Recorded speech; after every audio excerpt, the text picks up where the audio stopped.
of people of differing views. And we seem incapable these days of having people on both sides of the aisle find common ground.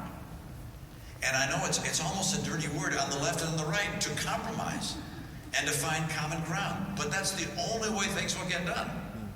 The great achievements in American legislation, for instance, the Civil Rights Act, Lyndon Baines Johnson pushing through the Civil Rights Act. How did that happen? Lyndon Baines Johnson was able to get Republicans to move a little and he got Everett Dirksen to get some of the credit for the Civil Rights Act. So he got the Republicans on board. But the harder job he had was getting his own party on board. And he went to task battling his own party. You need a leader. Getting things done in Washington is not just getting the other side of the aisle to do things, it's to get your own party to move. And we need to have individuals who've shown the capacity to get other people to move to common ground. And we're missing that now. In my own view, I don't mean to be too partisan, but I did run against President Obama, so I'm allowed to be somewhat partisan. He hasn't been an effective leader. He hasn't been able to get his own party to get the job done or to get the Republican Party to move with him. He's been campaigning all the time and attacking. You can't attack and get things done. You can't attack other people and expect them to come along. I remember when I got elected governor of Massachusetts, one of the things that led me to think I might be a fair president was I was elected in a state where my legislature was overwhelmingly Democrat. 13% of my legislature was Republican. Think about that, 87% Democrat. Now you know that to uphold a veto, you need at least a third. I didn't have a third, I had 13%. So my vetoes were irrelevant.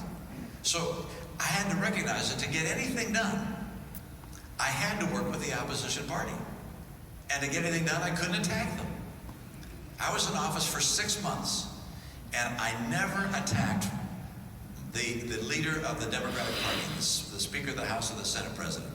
And I got a note from one of the two of them who said, "I've noticed you've never attacked me in 6 months. I'm going to stop attacking you." And we got together every Monday for a couple of hours. We traded offices. We went to one of the 3 of our offices and talked about the challenges the state faced. It never leaked out what we talked about. We found common ground here and there. Our education system is now ranked #1 in the nation. As you know, we got health insurance for all the citizens of our state. We got things done. And you've got to look around for people in your respective states that are getting things done, and they will get that done by finding common ground.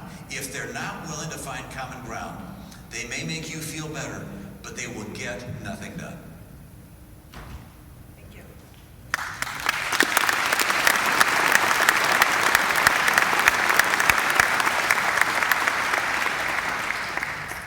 So you've talked a little bit about your leadership style, other leaders. Who have been your mentors, or who have mentored you along the way? What have they taught you?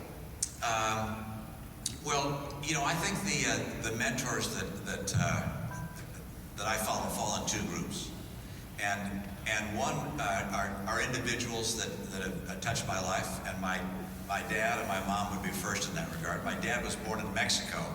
American parents living in Mexico at the time. He was born there for a U.S. citizen, ran for president, by the way. But he was born a U.S. citizen in Mexico. And then there was a revolution in Mexico, and they were forced to leave.